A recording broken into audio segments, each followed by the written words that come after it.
Supreme court ने शुक्रवार यानी कि 17 अक्टूबर 2025 को एक बड़ा फैसला सुनाया जिसने पूरे उत्तर प्रदेश में हलचल मचा दी।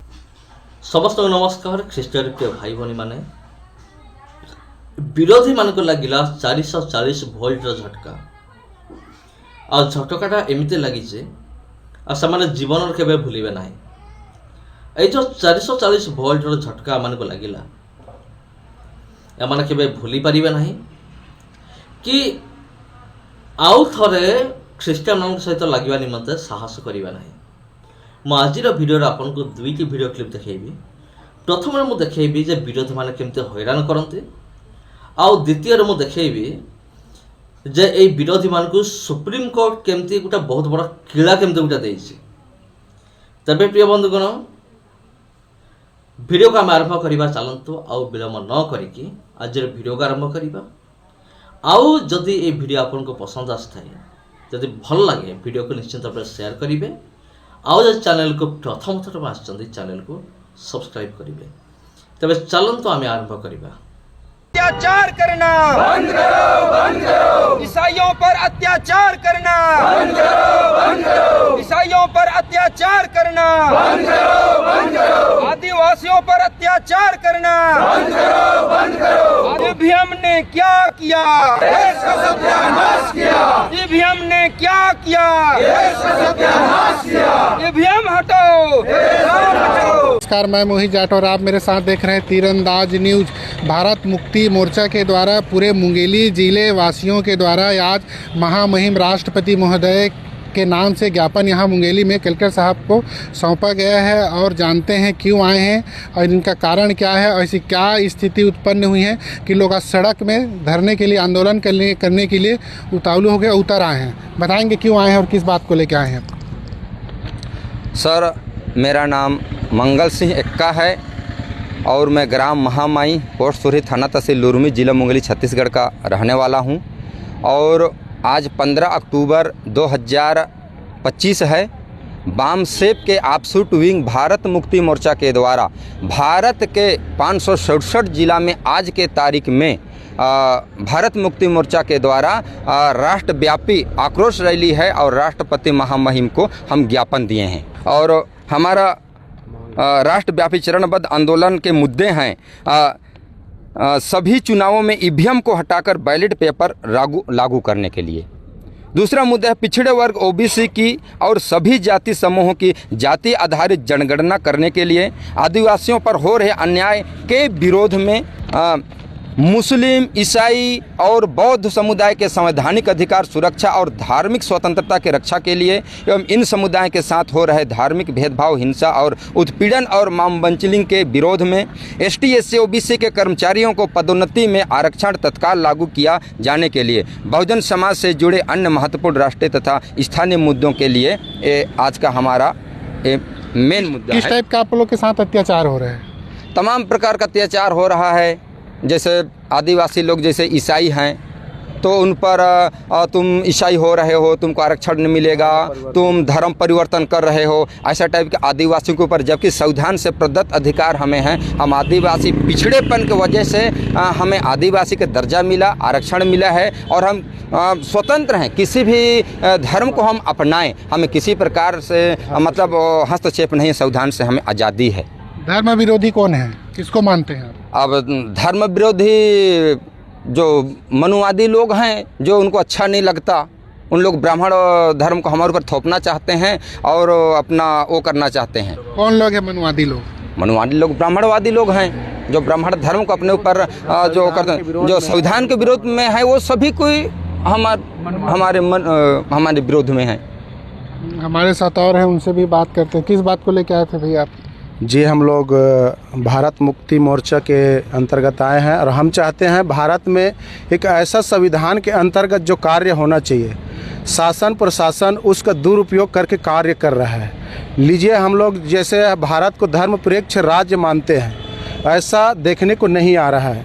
जैसे यदि कोई व्यक्ति किसी धर्म के ऊपर आस्था रखता है तो उसके विरोध में कई ऐसे लोग हैं, जैसे गांव में, समाज में या और ऐसे गांव शहर में लोग हैं, या आरएसएस और ऐसे बहुत से चीज़ है ना, जो लोग जैसे कहीं पे रोड पे भजन कीर्तन होता है तो कोई रोक नहीं लगाता। तो मैं तो कहूँगा कि ईसाई भाइयों के लिए उन लोग चर्च चलाते हैं और चर्च चलाते हैं तो वहाँ गलत कार्य कभी नहीं सिखाते, है ना। तो मेरा भारत से यही अनुरोध है शासन प्रशासन से कि जैसे धर्म निरपेक्ष राज्य है उसके अंतर्गत हम लोगों को स्वतंत्रता चाहिए जो संविधान हमें देता है। संविधान कहता है कि हम प्रतिदिन हम कोई भी धर्म को अपना सकते हैं और इसके अंदर में हम कोई भी जातिवाद को नहीं चाहते। भारत में जो जातिवाद के विरोध में जैसे चुनाव के समय में जातिवाद खड़ा कर दिया जाता है और अन्य कार्यों में जैसे सामाजिक कार्य में जातिवाद खड़ा कर दिया जाता है, तो हम चाहते हैं कि स्वतंत्र चाहिए हम लोगों को। मैं यही कहना चाहता हूं कि इस मीडिया के द्वारा हमारी जो संवैधानिक अधिकार है, मूल अधिकार है, उसको बताने की कृपा करें और हम लोग उन्हीं के अनुसार में चल रहे हैं। उसके बाद भी हमारे ऊपर दबाव बनाया जाता है। तो हम लोग इसी के दौरान देने आए थे कि ज्ञापन कलेक्टर महोदय के, जैसे मुंगेली ज़िला में बहुत से जगह सताया जा रहा है छोटे वर्ग के लोगों को, है ना। बहुत से जगह में दबाया जाता है, जैसे किसान लोगों को मान लीजिए, है ना। तो किसान का सही मूल अधिकार उनको पता होने के बाद भी उनको नहीं मिल पाता। सोसाइटी में जाते हैं तो वहाँ घूसखोरी चलता है। बहुत से ऐसे बातें हैं जिसके लिए हम लोग कलेक्टर महोदय को ज्ञापन दिए कि आने वाले समय में या चुनावी माहौल में इस तरह का कार्य ना हो। हम मूल निवासियों को जाति के भेदभाव के अंतर्गत लड़ाने की कोशिश न करें। पहले ही रोक दिया गया आप लोग को जाने पहले कलेक्टर ऑफिस से, पहले नहर के पास है, इसको क्या कहेंगे इसमें? सर वो चाहता था कि अन्य लोगों के जैसे दंगे फसाद होते हैं, तो हम चाहते हैं संवैधानिक रूप से हम कलेक्टर महोदय के पास मिलें और अपने विचारों को रखें। और ये हमें दिया गया, हम लोग गेट तक आए, वहाँ पे कुछ रोक लगाया गया था, लेकिन हमारे जो भाई बहन जितने भी इस मोर्चा और इस रैली में आए हैं उनके चाल चलन और उनके स्वभाव को देखते हुए कलेक्टर महोदय हमसे बात किया और हमारी ज्ञापन बहुत ही सावधानी पूर्वक लिया और जिससे हम लोग बहुत खुश हैं। किसको दिया ज्ञापन आपको? कलेक्टर महोदय को। किसके नाम से दिया? राष्ट्रपति महोदय के नाम से। क्या आश्वासन मिला आपको? कि ठीक है करके विचार करेंगे करके बोले हैं। कौन कौन से वर्ग के आए हैं यहाँ? सर सभी वर्ग के हैं, ST SC OBC, धर्म परिवर्तित, क्रिश्चियन, सारे लोग हैं यहाँ पे। और धर्म तो जहाँ तक कोई बदलता नहीं सर, संविधान कहता है वो एक आस्था है मनुष्य का, जो किसी के ऊपर यदि कुछ लाभ हो या कुछ कार्य मन के शांति के लिए मनुष्य आस्था जगाता है, अपने लाभ के लिए नहीं कहेंगे लेकिन एक मन की शांति के लिए। क्या चाहते हैं? हम यही चाहते हैं कि जो मुंगेली ज़िला में सतावें हो रही है उसमें कलेक्टर महोदय, शासन प्रशासन और SDM तहसीलदार, सारे अधिकारी कर्मचारी से हमारा यही अनुरोध है कि जैसे कोई बाहरी लोग यदि कोई मंदिर मस्जिद या चर्च में तोड़फोड़ करते हैं तो वहाँ तत्काल कार्रवाई किया जाए और वहाँ पे रोक लगाया जाए कि ऐसा संविधान नहीं देता कि हम किसी के आस्था के ऊपर उंगली उठाएं। आप लोग के मांग पूरी नहीं होती तो आगे क्या रणनीति रहेगी? मांग पूरी नहीं होगा सर तो इससे और बड़े आक्रोश आंदोलन करेंगे। ये थी इनकी मांग, यदि पूरी नहीं होती है तो आगे चढ़ के इन लोग और आंदोलन करेंगे। हमारे साथ और हैं कि उनसे भी बातचीत करते हैं। क्यों आए भैया, कि क्या कारण से आए? सर यहाँ देख रहे हो कि मुंगेली क्षेत्र में, और मुंगेली क्षेत्र में हर जगह में सता हो रहा है, हर जगह में सता हो रहा है, धर्म के नाम पर हर जगह सता हो रहा है। सर हमें जब मैं ST हूँ बट मैं किसी धर्म को अपना सकता हूँ, मैं किसी धर्म को, सर धर्म मतलब क्या होता है? क्या होता है? हम लोग किसी भी धर्म को अपना सकते हैं, ये ऐसा नहीं हम लोग क्रिश्चियन जैसे यीशु को मान रहे हैं। जैसे आज मैं बोल रहा हूँ जय सतनाम, क्या सतनाम भी बन गया सर? सलाम वालेकुम सर, मैं क्या खान बन गया सर?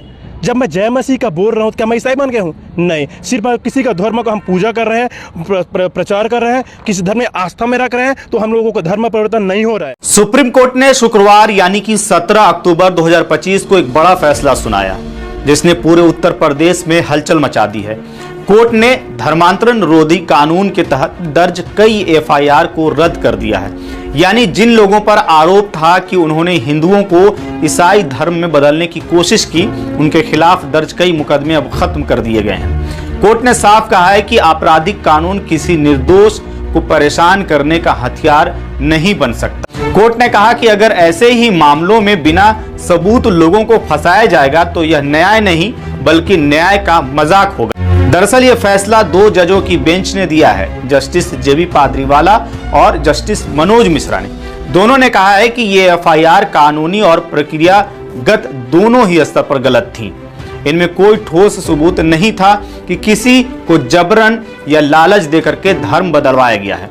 आरोप था कि इन्होंने लोगों को पैसे और लालच देकर के ईसाई धर्म अपनाने को कहा, लेकिन सुप्रीम कोर्ट ने जांच के बाद पाया कि किसी भी शिकायतकर्ता ने खुद नहीं कहा कि उनका धर्म बदला गया है। कोर्ट ने अपने 158 पन्नों के फैसलों में साफ कहा कि एफआईआर दर्ज करने में कई गड़बड़ियां थीं। ना तो कोई असली पीड़ित सामने आया, ना ही कोई गवाह जिसने घटना देखी। कोर्ट ने कहा कि संविधान के अनुच्छेद 32 के तहत यह अदालत किसी भी नागरिक के मौलिक अधिकारों की रक्षा करने की जिम्मेदारी रखती है, और अगर किसी व्यक्ति को गलत तरीके से फंसाया जा रहा है तो सुप्रीम कोर्ट सीधे हस्तक्षेप कर सकती है।